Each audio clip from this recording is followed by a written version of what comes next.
Hello बच्चों। Hello बच्चों, मेरे YouTube चैनल आत्मसम्मान में आप सभी का स्वागत है। आज हम लोग 2020 के 2 नंबर के प्रश्नों को देखेंगे। जो पहला प्रश्न है वह है, आधुनिक भारत के इतिहास के स्रोतों में सरकारी दस्तावेजों की क्या सीमाबद्धता है। यदि हम लोग सरकारी दस्तावेज की यदि बात करें तो सरकारी दस्तावेज की भी सीमाबद्धता रहती है, और इसको यदि हम लोग आधुनिक स्रोत के तौर पे इस्तेमाल कर रहे हैं तो जाहिर सी बात है कि हम लोग सभी तथ्यों को एकत्रित नहीं कर पाएंगे। यानी जो भी सरकारी दस्तावेज में लिखा हुआ है उसी को हम लोग जान पाएंगे। और अक्सर ऐसा देखा जाता है कि सरकारी दस्तावेज केवल सरकार की प्रशंसा और उनके नीतियों से ही भरे हुए रहते हैं। इनका आम जनता से कोई सरोकार नहीं होता है, कोई संबंध नहीं होता है। इसमें आम जनता की उन नीतियों का क्या प्रभाव पड़ा है, उन सभी चीजों को छिपाया जाता है। सरकारी दस्तावेज हमेशा से ही सरकार के पक्ष में ही लिखा जाता है। अधूरी रिपोर्ट रहती है, पूरी रिपोर्ट भी नहीं रहती है। कई घटनाओं को छिपाया जाता है। तो सरकारी दस्तावेज आधुनिक इतिहास के स्रोत के तौर पे हमेशा से ही अधूरा माना जाता है, और ये आम जनता तक या आम जनता की बातें यहाँ तक, इनके दस्तावेज तक नहीं पहुंच पाती हैं, और ये सरकार की हमेशा प्रशंसा करते हुए ही रिपोर्ट पाई जाती हैं। इनकी नीतियां भी आम जनता तक नहीं पहुंच पाती हैं, लेकिन इनको सफल दिखलाया जाता है।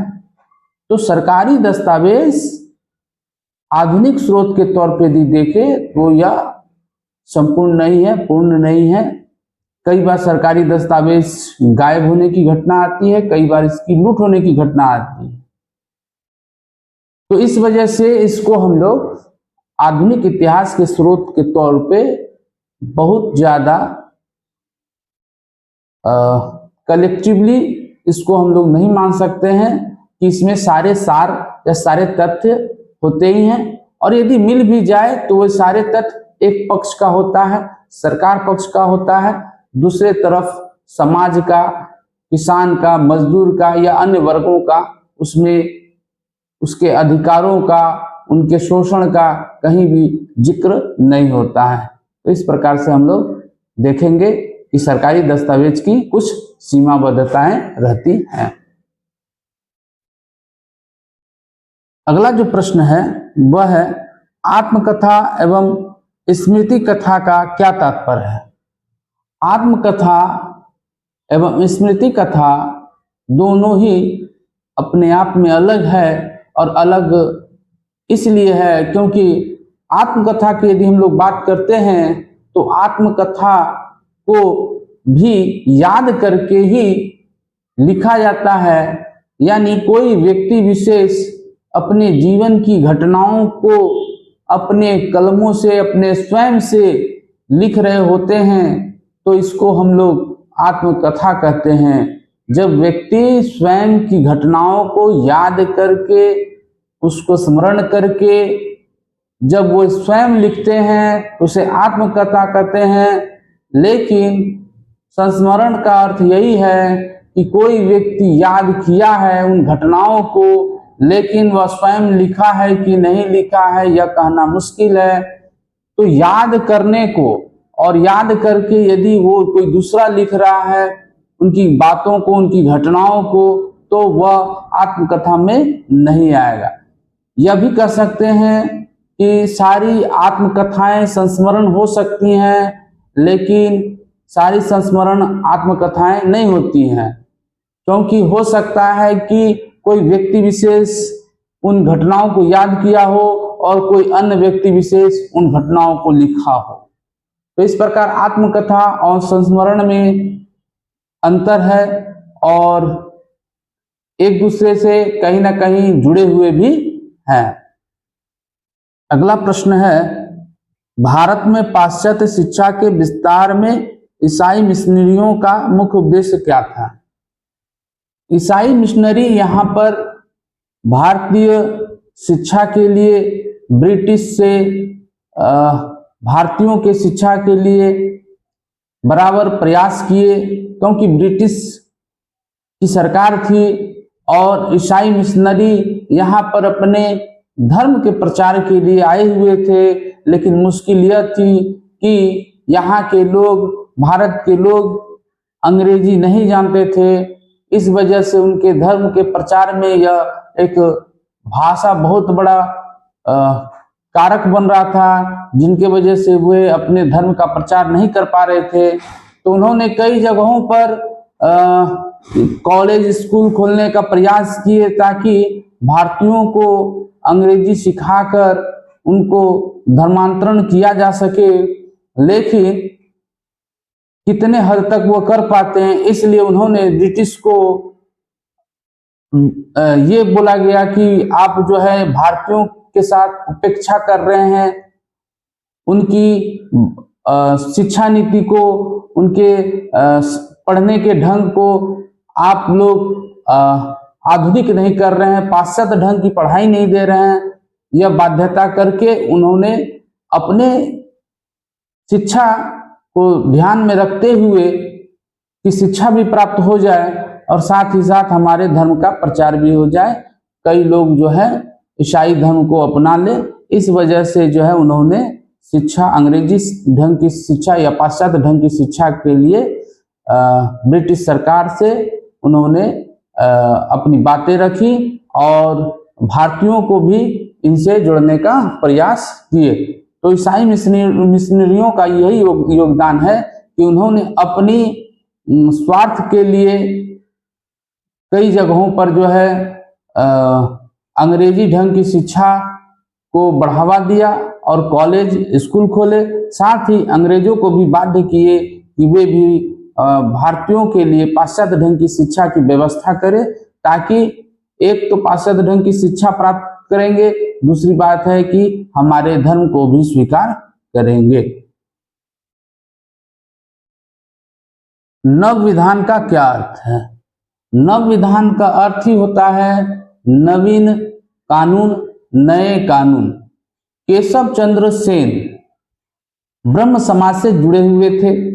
ब्रह्म समाज से जुड़े होने के बाद उन्होंने देवेंद्रनाथ टैगोर से मतभेद होने के बाद उन्होंने एक अपने अलग होकर अनुयायियों के साथ उन्होंने नव विधान संस्था की स्थापना की, जो कि ब्रह्म समाज की ही एक शाखा मानी जाती है। तो केशव चंद्र सेन जो है नव विधान की एक संस्था की एक स्थापना की और वह भी ब्रह्म समाज की ही एक शाखा थी। और यह देवेंद्रनाथ ठाकुर के मतभेद, वैचारिक मतभेद के कारण जो है उन्होंने यह कदम उठाया था। चुआर विद्रोह का क्या महत्व था?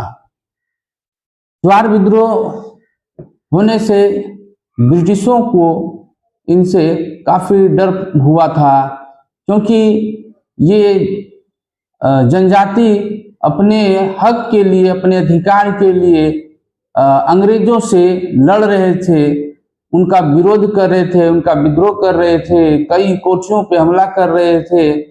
इस वजह से इन लोगों पर अंग्रेजों ने अपने प्रशासन के माध्यम से इन लोगों को बाध्य किया कि ये लोग ऐसे जगहों पर चले जाएं जहां से हमारा प्रशासन काफी दूर हो। इसीलिए इनको जंगल महल जैसे जगहों पर स्थायी निवास के लिए बाध्य किए और इन लोगों पर हमेशा ही प्रशासन का नजर रहता था कि यह किसी भी तरह का उपद्रव करने की कोशिश ना करे, तो हमेशा से दबाव बना रहता था।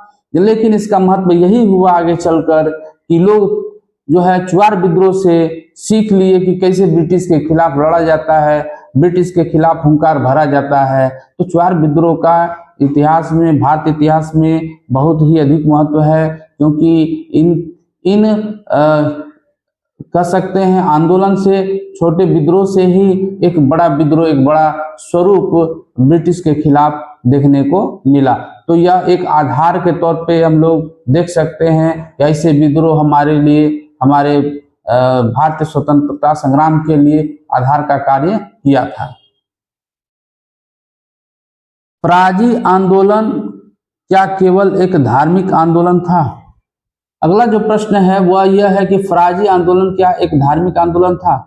जी हाँ, हम लोग कह सकते हैं कि फराजी आंदोलन एक धार्मिक आंदोलन था, क्योंकि फराजी आंदोलन में जो हाजी शरीयतुल्लाह थे, उन्होंने इस आंदोलन को चलाने के पीछे एक ही वजह उनका था कि हमारे इस्लाम में जो बाहरी संस्कृतियां प्रवेश कर रही हैं उनको कैसे रोका जाए और हमारे इस्लाम के नीतियों में और शरीयत कानून में उनकी शुद्धता कैसी की जाए, इसका उन्होंने पूरा ध्यान रखा। और इस आंदोलन का मकसद ही था कि इस्लाम की शुद्धता, इस्लाम को शुद्ध करने की बातें ही इसमें ज़्यादातर देखने को मिली है। इस वजह से कह सकते हैं कि यह एक धार्मिक आंदोलन था।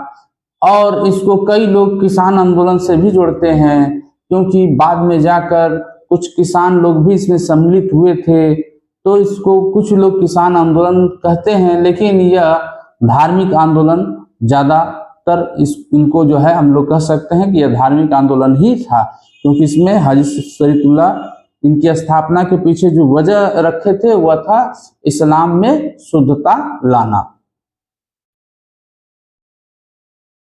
जमींदार सोसाइटी की स्थापना किस उद्देश्य से की गई थी? जमींदार सोसाइटी की स्थापना 1838 ईस्वी में हुई थी और इसकी स्थापना के पीछे एकमात्र हित था कि जमींदारों को कैसे अस्थाई बंदोबस्त से लाभ मिले, कैसे लगान मुक्त जमीनों से उनको लाभ मिले और जमींदारों का हित कैसे रहे। तो इसी वजह से इस सोसाइटी की स्थापना की गई थी, जिसमें जमींदारों के हितों की ही चर्चा की गई थी। इससे कोई आम जनता जुड़े हुए नहीं थे, या कोई आम जनता का सोसाइटी भी नहीं था, यह जमींदारों की सोसाइटी रही है। अगला जो प्रश्न है वह है 19वीं शताब्दी में राष्ट्र नव जागरण के उत्थान में आनंद मठ उपन्यास का क्या योगदान था? बंकिम चंद्र जी द्वारा लिखा हुआ आनंद मठ एक ऐसा उपन्यास जिसमें देशभक्ति के लिए, देश के लिए बलिदान, त्याग और प्रेम के लिए यह उपन्यास मानो लिखा हुआ हो। इससे, इसको पढ़ने के बाद से लोगों के अंदर देश के प्रति समर्पित होने की भावना उत्पन्न होती है। इन्होंने देश को माँ के रूप में दिखलाया है और माँ के लिए बलिदान होना गर्व की बात होती है। तो आनंद मठ जैसे उपन्यास, या आनंद मठ उपन्यास को हम लोग देशभक्ति, राष्ट्र एकता को बनाए रखने के लिए ही ऐसे उपन्यास की रचना उन्होंने की। और यह उपन्यास जो है बहुत ही प्रभावशाली रहा। इस उपन्यास के जरिए हम लोग वंदे मातरम जैसे गीतों को पाकर गर्व महसूस करते हैं। इसलिए कह सकते हैं आनंद मठ उपन्यास का हमारे भारतीयों और भारतीय जगत में इनका बहुत ही बड़ा योगदान है, क्योंकि इस उपन्यास में हमें भारत के प्रति, भारत और भारतीयों को भारत के लिए जुड़ने की, एकता की, त्याग की, बलिदान की, वीरता की, राष्ट्र प्रेम, देशभक्ति, इन सभी चीज़ों से यह भरा पड़ा है। इसलिए इसका बहुत बड़ा योगदान है।